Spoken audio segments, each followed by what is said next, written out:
تو وہ اہل سنت میں سے لوگوں کو خریدتے ہیں جنہوں نے لبادہ اہل سنت کا پہنا ہوا ہوتا ہے، اور حقیقت میں وہ رافضیت کے گندے نطفے ہوتے ہیں، جس کی بہت ساری مثالیں ہمارے سامنے موجود ہیں۔ اسحاق جھال والا مردود اسی قسم کے انسانوں میں سے تھا، انجینئر مرزا مردود اسی قسم کے انسانوں میں سے ہے۔ رافضیت کے پیسوں پہ پلنے والا، ایران کے ٹکڑوں پہ پلنے والا یہ جانور صحابہ کے بارے میں اپنی زبان گندی دراز کرتا ہے، اور حقیقت میں اس کا من پلیت ہے، اس کے ماننے والے اس سے بڑے پلیت ہیں۔ اگلی حدیث سنن ابی داؤد سے ہے، انٹرنیشنل نمبر ہے اس کا 4648۔ یہ وہ عشرہ مبشرہ والی حدیث، 10 جنتی صحابہ ایک مجلس میں۔ اب دیکھیں یہ حدیث بھی یہ لوگ پوری نہیں بیان کر سکتے، جو میں آپ سے کہہ رہا تھا نا کہ یعنی پردہ ڈالا جاتا ہے، تو اس میں بھی آپ دیکھیں امام ابو داؤد نے ان لوگوں کے نام چھپا لیے ہیں جو بیچ میں تھے اور فلاں فلاں کر کے بات کی ہے۔ الفاظ دیکھیں، عبداللہ بن ظالم تابعی بیان کرتے ہیں کہ جب فلاں شخص کوفے میں آیا تو اس نے فلاں شخص کو خطیب مقرر کیا۔ یار وہ جو آئے ہیں وہ بندے کا نام ہی ہوئے گا نا، ٹھیک ہے۔ وہ پھر سنن نسائی الکبریٰ کا جو چیپٹر ہے اس میں آپ کو کھلے گا، جو چیپٹر امام ابن السنی نے نکالا تھا۔ پتہ چلا وہ کیوں نکالا تھا چیپٹر؟ تاکہ یہ فلاں فلاں والا بھی معاملہ اب، لیکن امام نسائی کا یہ چیپٹر تو آ چکا ہے نا جی، عربی میں تو پہلے سے تھا۔ یہ دونوں سسپینس ہیں، یہ فلاں فلاں کون تھا وہ اگلی روایت میں، ابھی آپ مزہ لیں اس کا۔ سیدنا عبداللہ بن ظالب تابعی بیان کرتے ہیں کہ پھر سیدنا سعید بن زید نے فرمایا 9 افراد کے بارے میں جنتی ہونے کی گواہی دیتا ہوں، اگر 10ویں کا ذکر کر دوں تو کوئی گناہ کی بات نہیں ہوگی۔ میں نے پوچھا وہ کون ہے؟ تو انہوں نے فرمایا کہ رسول اللہ صلی اللہ علیہ وآلہ وسلم کوہ ہیرا پر کھڑے ہو کر فرمانے لگے، اے ہیرا پہاڑ تھم جا، تجھ پر اس وقت نبی یا صدیق یا شہید تو موجود ہیں۔ پھر میں نے پوچھا وہ 9 افراد کون ہیں؟ تو سعید ابن زید نے کہا کہ رسول اللہ صلی اللہ علیہ وآلہ وسلم، ابو بکر، عمر، عثمان، علی، طلحہ، زبیر، سعد ابن ابی وقاص، عبد الرحمن بن عوف، یہ کل 9 ہوئے۔ اس میں حضرت ابو عبیدہ ابن جرح کا نام نہیں ہے۔ ابو عبیدہ ابن جرح کا نام جو ہے نا وہ ترمذی والی حدیث ہے 3747، عبد الرحمن بن عوف سے، اس میں ہے۔ اور ایک دوسرا شخص جو 10واں ہے وہ بھی جنت میں۔ تو ان کا یہ وہ 10واں کون ہے؟ تو پہلے تو انہوں نے کوشش کی کہ نہ بتایا جائے، ان کا 10واں میں ہوں، سعید ابن زید۔ اچھا جی، یہی حدیث جب آئی ہے نا سنن نسائی الکبریٰ میں، جس میں امام داؤد نے لکھا فلاں شخص فلاں کو ملنے ادھر آیا تو اس نے فلاں کو کھڑا کیا، اب سنیں وہ کیا کہتے ہیں۔ سیم سند ہے۔ عبداللہ بن ظالم تابعی رحمہ اللہ بیان کرتے ہیں کہ جب حضرت معاویہ بن ابی سفیان کوفے میں آئے تو حضرت مغیرہ ابن شعبہ نے کچھ خطیب مقرر کیے، یہ دونوں فلاں فلاں نام آگے، جو کہ سیدنا علی پر زبان درازی کر رہے تھے۔ الفاظ یتناولون، حضرت علی کے عیب بیان کرنے لگے۔ چنانچہ سعید ابن زید نے میرا ہاتھ پکڑا اور فرمایا، اس ظالم کو دیکھتے ہو، یہ ایک جنتی شخص پر لعنت کروا رہا ہے۔ کون؟ یا مغیرہ ابن شعبہ کو انہوں نے کہا یا حضرت معاویہ کو۔ یہ مجھے کہتے ہیں جو ظالم مغیرہ کے الفاظ کدھر ہیں؟ وہ تو میں بتاؤں گا کہ وہ 6 دفعہ انہوں نے کہا اوئے مغیرہ، اوئے مغیرہ، کیونکہ اس حدیث میں الفاظ ہیں کہ انہوں نے اوئے مغیرہ، اوئے مغیرہ کو 3 دفعہ ریپیٹ کیا، تو 6 ہو گیا نا۔ تو میں رجوع کرتا ہوں، میں نے پچھلی دفعہ کہا تھا 3 دفعہ کہا، انہوں نے 6 دفعہ کہا۔ میں بھی رجوع کرتا ہوں چیزوں پہ، ٹھیک ہے جی۔ وہ آگے آئے گی حدیث۔ تو ایک جنتی شخص پر لعنت کرواتا ہے؟ پھر انہوں نے 9 افراد کے بارے میں گواہی دی، پھر وہی والی حدیث ریپیٹ ہو جاتی ہے کہ وہ کون سے جنتی ہیں، 10ویں خود۔ سنن نسائی الکبریٰ میں ایک اور حدیث ہے اسی فضائل صحابہ والے چیپٹر میں۔ یہی تابعی کہتے ہیں کہ میں سعید ابن زید کے پاس آیا تو میں نے عرض کی کہ کیا آپ اس ظالم شخص پہ تعجب نہیں کرتے کہ جس نے سیدنا علی پر سب و شتم کرنے کے لیے خطیب مقرر کیے ہوئے ہیں؟ یہاں پہ سب کا لفظ نہیں ہے، یشتمون، یشتمون علی، تو شتم کا لفظ تو ہوتا ہی گالی کے لیے ہے، تنقید کے لیے نہیں، وہ کہتے ہیں سب کا لفظ، یہ تھے اس میں الفاظ ہے۔ تو انہوں نے فرمایا کیا وہ ایسا کرتا ہے واقعی؟ جبکہ میں گواہی دیتا ہوں کہ 9 افراد جنت میں ہیں۔ پھر انہوں نے وہی حدیث سنائی عشرہ مبشرہ والی، اور 10واں پھر اپنا ذکر کیا۔ اب یہ حدیث صحیح ابن حبان میں، مسند احمد اور کئی کتابوں موجود ہے۔ اب آ جائیں یہ ایک اور حدیث جو سنن ابی داؤد کے اندر موجود ہے۔ سنن نبی داؤد سے اشرم بشرا والی حدیث ہی نہیں بیان کر سکتے. 4650. ایک تابعی ہیں، وہ کہتے ہیں کہ میں فلاں شخص کے پاس کوفے کی مسجد میں بیٹھا ہوا تھا اور اہل کوفہ بھی موجود تھے. پھر امام داؤد نے فلاں لکھ دیا. فلاں کا کوئی نام ہی ہوئے گا. کوفے کی مسجد میں، بڑی جامع مسجد میں بیٹھا ہوا تھا. وہ فلاں کون تھا؟ وہ حضرت مغیرہ ابن شعبہ تھے. امام احمد بن حنبل نے یہ حدیث نقل کر کے ان کا نام بھی لکھ دیا. امام داؤد کو شرم آئی کہ میں فلاں کر کے نام تو چھپا رہا ہوں. ظاہر ہے انسان کا ضمیر تو ملامت کرتا ہے، سچائی تو پھر کھٹکتی ہے. آپ حیران ہوں گے، اس حدیث کے بعد نا امام داؤد نے ایک حدیث لی ہے، اس میں تو انہوں نے فلاں لکھ دیا. دونوں حدیثوں میں فلاں فلاں کر کے نا فلاں کو بچا لیا. پھر اس کے بعد اچانک ایک حدیث لے کے آتے ہیں جس کا اس پورے چیپٹر سے خلافت کے کوئی تعلق نہیں ہے. اور وہ حدیث یہ لے کے آتے ہیں کہ جب سہیل ابن عمرو صلح حدیبیہ کے موقع پر حضور علیہ السلام سے معاہدہ کرنے آیا تو وہ بار بار حضور کی داڑھی کی طرف ہاتھ بڑھاتا تھا. بعض لوگوں کو عادت ہوتی ہے نا داڑھی کو ہاتھ لگا کے بات کرنا یا ٹھوڑی کو. تو کہتے ہیں ایک شخص وہاں کھڑا تھا جس نے اپنے تلوار کی جو ہاتھ والی سائڈ ہے نا، جہاں سے دستی اس کو پکڑا جاتا، تو وہ اس کے ہاتھ پہ اس نے ماری. اس نے کہا اپنے جو ہے نا ہاتھ رسول اللہ کی داڑھی سے پیچھے کر. تو وہ کہتے ہیں وہ شخص حضرت مغیرہ ابن شعبہ تھے. اس حدیث کا خلافت کے چیپٹر کے ساتھ کوئی تعلق ہے؟ وہ اصل یہ بتانا چاہ رہے تھے کہ یہ جو فلاں شخص ہے نا وہ مغیرہ ابن شعبہ ہے اور وہ صحابی ہے اور صلح حدیبیہ کا صحابی ہے. پھر وہ حدیث لے کے آتے ہیں، مسلم شریف میں بھی حدیث ہے کہ نبی علیہ السلام نے فرمایا کہ جنہوں نے درخت کے نیچے میرے ہاتھ پہ بیعت کی ہے میں اللہ سے امید کرتا ہوں ان کو آگ نہیں چھوئے گی. صلح حدیبیہ والے. یہ مسئلہ ہم آگ کا جہنم یا جنت نہیں کسی کی طے کر رہے ہیں، ہم تو یہ کہہ رہے ہیں کہ کس کے ایٹیچیوڈ کی خمیازہ آج ہم بھگت رہے ہیں. آج اگر ہمارے پاس طاقت ہو ہم ان کو دوبارہ دنیا میں لیں اور ان کہیں کہ حضرت دیکھیں آپ لوگوں کی وجہ سے اس وقت امت کی کیا حالت ہوئی ہے، تو وہ بھی اپنے اس عمل کے اوپر پچھتائیں، چاہے وہ حضرت معاویہ رضی اللہ تعالیٰ عنہ ہوں، عمر بن عاص ہوں یا مغیرہ ابن شعبہ ہوں رضی اللہ عنہم اجمعین. تو وہ کہتے ہیں فلاں شخص کے پاس آ کے میں بیٹھ گیا تو اتنے میں سعید ابن زید وہی حضرت عمر کے بنوئی وہاں پہنچے. تو اس فلاں شخص نے ان کو اپنے پاس تخت پہ بٹھا لیا. اس وقت آپ مسجدوں میں تخت لگے ہوتے تھے کیونکہ گورنر وہیں بیٹھتے تھے، ایک پورا ایک سلسلہ تھا، مسجد ہی آفس ہوتی تھی. ان کا استقبال کیا. اتنے میں ایک شخص جس کا نام قیس بن علقمہ تھا وہاں پر آیا تو حضرت مغیرہ ابن شعبہ، یعنی یہاں تو انہوں نے لکھا فلاں نے اس کا بڑا استقبال کیا اور اس نے مسلسل گالی گلوچ شروع کر دی. جس نے ابھی ہو گئی، بوڑھوں کو عادت ہوتی ہے نا، وہ جو ساتھ بیٹھے ہوتے ہیں ان کو پتا ہوتا ہے کہ کس کو گالیاں نکال رہا ہے. نیا بندہ پوچھتا ہے کیوں لگے آئے، چاہے وہ کبھی حکمران کو نکال رہا ہو کسی مولوی کو، تو ساتھ کے لوگ تو جانتے ہیں. تو اس نے صرف سیدھی گالیاں نکالی، فلانا یہ اس پہ لعنت، یہ نام لیے بغیر. تو حضرت سعید ابن زید نے کہا یہ کس کو گالیاں نکال رہا ہے؟ تو انہوں نے کہا یہ علی ابن ابی طالب کو نکال رہا ہے. یہ فلاں نے جب کہا، فلاں کون؟ مغیرہ ابن شعبہ، مسند احمد میں آ جائے گا آگے. اللہ اکبر. اب ادھر تو فلاں ختم نہیں ہو سکتا تھا نا، یہاں پہ الفاظ ہیں. سعید ابن زید نے فرمایا میں دیکھ رہا ہوں کہ تمہارے سامنے اصحاب رسول کو گالیاں دی جاتی ہیں اور تم اس کو نہ تو برا سمجھتے ہو نہ ان لوگوں کو روک رہے ہو، حالانکہ میں نے خود رسول اللہ سے یہ بات سنی تھی اور میں اس بات سے ڈرتا ہوں کہ میں کوئی ایسی بات رسول اللہ کی طرف منسوب کروں جو آپ نے نہ فرمائی ہو اور قیامت والے دن رسول اللہ مجھ سے پوچھ لیں کہ تو نے مجھ پہ جھوٹ کیوں باندھا تھا. وہ کہہ رہے ہیں میں تو ڈرتا ہوں، میں نے خود رسول اللہ سے یہ سنا تھا کہ ابو بکر جنت میں ہے، عمر جنت میں ہے، عثمان جنت میں ہے، علی جنت میں ہے، طلحہ جنت میں ہے، زبیر جنت میں ہے، سعد ابن ابی وقاص جنت میں ہے، عبد الرحمن بن عوف بھی جنت ہے، اور میں 10ویں کا نام بھی بتا سکتا ہوں. پھر حضرت سعید ابن زید خاموش ہو گئے.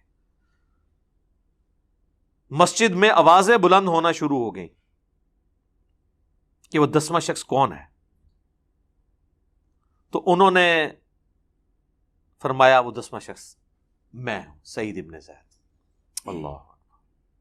پھر فرمایا تم سب سن لو، رسول اللہ کی معیت میں کسی صحابی کا چہرہ غبار آلود ہونا تم میں سے کسی کے سارے عمر کے نیک اعمال کرنے سے بہتر ہے، خواہ اسے سیدنا نوح علیہ السلام جتنی عمر ہی کیوں نہ دے دی جائے. یہ آپ کو حدیثیں تو بیان کرتے ہیں، آپ کو یہ نہیں بتاتے یہ حدیثیں کن لوگوں کو سنائی جاتی تھی، جن لوگوں کا آپ دفاع کر رہے ہیں، اور جن کے فضائل آپ کو سنانے چاہیے ان کے فضائل سنانے کو آپ رافضیت کہتے ہیں۔ تو پھر سب سے بڑے رافضی تو سعید ابن زید ہوئے، نعوذ باللہ۔ یہی حدیث پھر مسند احمد میں نے پورا اس کا ایک طریق نقل کیا ہے، اس میں الفاظ موجود ہیں، اور اس میں الفاظ ہے جب وہ گالیاں دیتا ہے نا وہ قیس بن علقمہ، تو حضرت سعید ابن زید غصے میں کہتے ہیں اوئے مغیرہ، اوئے مغیرہ، اور حدیث کے الفاظ ہیں وہ 3 دفعہ کہتے ہیں، یعنی 6 ہو گئے۔ تو کہتے ہیں یہ کہاں؟ وہ کہتے ہیں جی صحابی سے اس طریقے سے تو نہیں بات کر سکتا تھا۔ یار حضرت علی پہ لعنت ہو رہی ہو تو یہ کہا جائے گا کہ پیارے مغیرہ بھائی جان یہ کیا کر رہے ہیں آپ؟ آگ ہی لگے گی نا ایک سابقون الاولون میں سے سعید ابن زید کو، ٹھیک ہے۔ اللہ اکبر۔ پھر انہوں نے پوری وہ حدیث بیان کر دی۔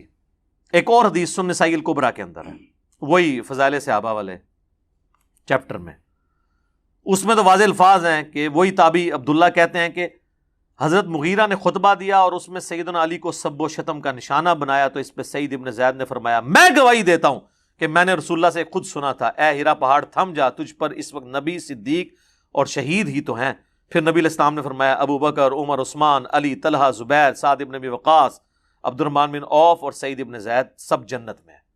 عشرہ مبشرہ کی رٹ لگائی ہوتی ہے اہل سنت کے ہاں، یہ عشرۃ مبشرۃ حدیث بھی نہیں 10 جنتی صحابہ کی بیان کر سکتے، آدھی بیان کرتے ہیں۔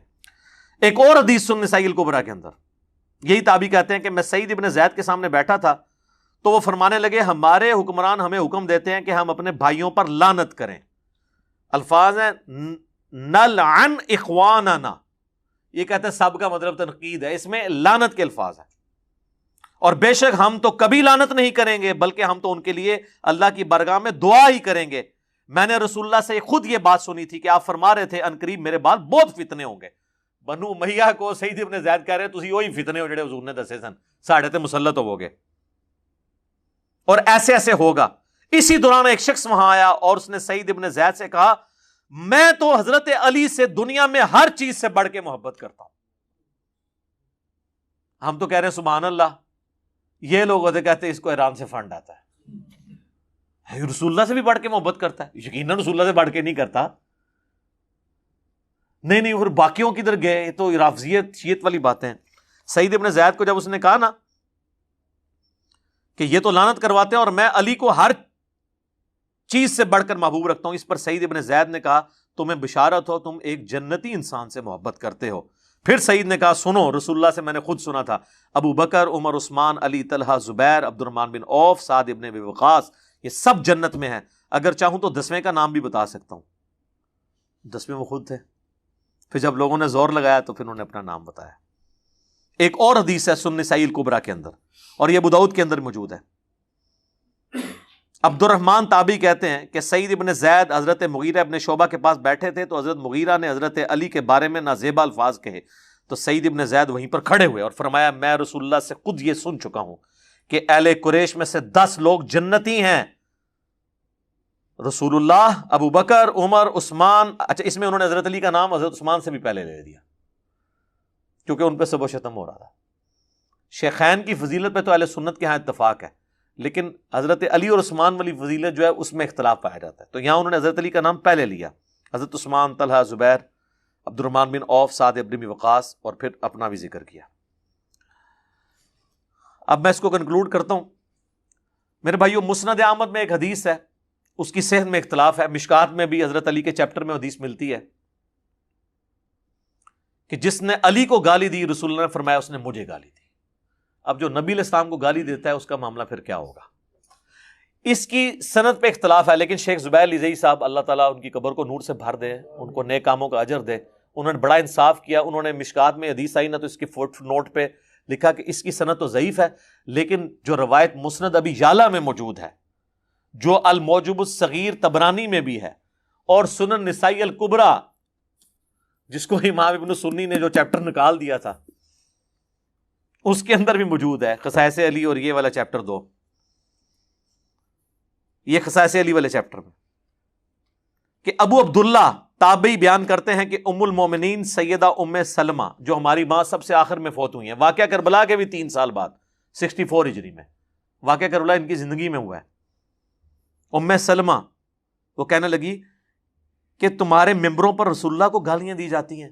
تو تابعی کہنے لگا معاذ اللہ، یہ کیسے ہو سکتا ہے؟ تو انہوں نے کہا کیا تم حضرت علی اور ان سے محبت کرنے والوں کو گالیاں نہیں دیتے ہو؟ یہ کہتے تھے علی پر لعنت نعوذ باللہ، علی سے محبت کرنے والوں پر لعنت نعوذ باللہ. تو ام سلمہ نے کہا کہ تم رسول اللہ کو گالیاں دے رہے ہو، کیا تم یہ نہیں کہتے ہو علی اور اس سے محبت کرنے والوں پر لعنت؟ اور میں نبی کی بیوی گواہی دیتی ہوں کہ علی سے سب سے زیادہ محبت رسول اللہ کیا کرتے تھے. تم جب یہ کہتے ہو نا کہ علی سے محبت کرنے والوں پر لعنت، تو یہ حضرت علی سے سب سے زیادہ محبت کرنے والے خود رسول اللہ تھے صلی اللہ علیہ وآلہ وسلم. اس پہ تو میں وہ آیت ہی پڑھوں گا، سورۃ الاحزاب کی آیت نمبر 57 جو آیت درود سے اگلی آیت ہے. ان الذین یؤذون اللہ ورسولہ لعنہم اللہ فی الدنیا والآخرہ وأعد لهم عذابا مہینا. بے شک جو لوگ اللہ اور اس کے رسول کو تکلیف دیتے ہیں ان پر اللہ کی لعنت ہے دنیا میں بھی اور آخرت میں بھی، اور اللہ تعالیٰ نے ان کے لیے ذلیل و خوار کر دینے والا عذاب تیار کر رکھا ہے. والعیاذ باللہ تعالیٰ اللہ کی لعنت ہے جو یہ حرکت کر رہے ہیں. ہم لعنت نہیں بھیجتے، ہمیں نبی الاسلام نے اس سے منع کیا ہے. ہم جھوٹے کو بھی ڈائریکٹ نہیں کہیں گے کہ تو لعنتی ہے، ہم یہ کہیں گے تیرے اس عمل کی وجہ سے تو لعنت کا مستحق ہوا. یہ ایک شرعی مسئلہ آپ یاد رکھیں. ہمارا جو اختلاف ہے نا روافظ کے ساتھ، غالی شیعوں کے ساتھ، وہ یہ ہے کہ آپ لعنت آپ نہ بھیجیں، جس نے کیا وہ خود بھگتے گا، اور جو فوت ہو چکا وہ اپنے انجام کو ویسے ہی پہنچ چکا، ضرورت ہی نہیں ہے. تو یہ ایک ٹاپک ہے، میں نے اس کے اوپر ایک ریسرچ پیپر لکھ دیا ہے. اس سے کئی ایک ٹاپک اور جڑے ہوئے ہیں جو میں نے الحمدللہ 6 ٹاپکس کے اندر ایک ریسرچ پیپر لکھا ہے. واقعہ کربلا کا حقیقی پس منظر 72 صحیح الاسناد احادیث کی روشنی میں. یہ 72 کا ٹائٹل تو شہدائے کربلا کی نسبت سے ہے، ادروائز اس میں حدیثیں 200 سے زیادہ ہیں. ایک ایک نمبر پہ کئی حدیثیں ہیں. صرف 33 نمبر پہ جو میں نے غدیر خم کی حدیث لی ہے نا، اس میں 8 روایتیں میں نے نقل کی ہیں. نمبر 1 ہی دیا ہے اس کو 33، تاکہ 72 کی نسبت قائم رہے. یہ اللہ کے فضل سے عربی میں بھی ہے، سب سے پہلے عربی میں لکھا، پھر اردو ترجمہ ہوا، پھر ہندی ترجمہ ہوا، پھر انگلش ہوا. انٹرنیشنل پمفلٹ ہے، اور اس میں اکثر حدیث بخاری اور مسلم سے ہیں. حدیثوں کے نمبر علماء حرمین اور بیروت کی انٹرنیشنل نمبرنگ کے اوپر ہیں، جو عربی کتابیں چھپتی ہیں دارالاسلام کی یا دارالکتب العلمیہ کی. اور اس ریسرچ پیپر میں بخاری مسلم کے علاوہ جو حدیث کی کتابیں ہیں ان میں میں نے ہر حدیث کی کتاب میں جو حدیث تھی اس کے اوپر دور حاضر کے بڑے محققین کی تحقیم لگائی ہے. شیخ البانی کی، شیخ زبیر لیزئی کی، شیخ شعیب ارناؤت کی رحمہم اللہ اجمعین. اور بخاری مسلم جو ہے وہ تو ویسے صحیح ہیں نا. یہ 6 ٹاپک کیا تھے؟ نمبر 1، منہج نبوی پر قائم خلافت راشدہ کی صحیح مدت کتنی تھی اور خلافت کے اہل حقیقی خلفۂ راشدین کون تھے. دوسرا ٹاپک ہے خلیفہ راشد سے بغاوت بدعت ہے، جنگ جمل، صفین اور نہروان میں سیدنا علی کی حقانیت اور شہادت سیدنا عثمان کے اصلی اسباب. ایک تو آپ کو بتایا گیا نا جعلی عبداللہ ابن سبا، وہ تو بعد کی پیداوار ہے، صرف آل امیہ کو چھپانے کے لیے اس کے کھاتے میں چیزیں ڈال دی. اس میں نے بخاری مسلم سے کھولا ہے، حکمرانوں کی لکھوائی ہوئی تاریخ سے نہیں، حدیث کی کتابوں سے. تیسرا ٹاپک، رسول اللہ صلی اللہ علیہ وآلہ وسلم نے اپنی وفات سے 1 مہینہ قبل مستقبل میں ہونے والے حکومتی بگاڑ سے متعلق غیبی خبریں دے دی تھیں. چوتھا ٹاپک، چوتھے خلیفہ راشد سیدنا علی کے فضائل کا بیان اور ان پر ممبروں سے لعنت کرنے کی بدعت کب اور کس نے ایجاد کی، جو آج کا ٹاپک ہے. بڑے عرصے سے لوگ مجھے کہہ رہے تھے اتنے بھی کوئی سب و شتم تے بھی کوئی ریکارڈنگ کراؤ، آ گئی جی پھر ہوں سامو. پانچواں ٹاپک، حضرت معاویہ رضی اللہ تعالیٰ عنہ کو حکومت مل جانے کے بعد سے بتدریج امت پر کیسی ملوکیت مسلط ہوئی اور اس کا بھیانک نتیجہ کیا نکلا. اور آخری ٹاپک، سیدنا حسین کے فضائل کا بیان رضی اللہ تعالیٰ عنہ اور یزید بن معاویہ کی ملوکیت میں اس کے گورنر عبید اللہ ابن زیاد کے ذریعے مظلومانہ شہادت. یہ 6 ٹاپک اللہ کے فضل سے کور کیے ہیں. سافٹ کاپی آپ فری ڈاؤن لوڈ کر سکتے ہیں ہماری ویب سائٹ اہلسنتپاک.com سے.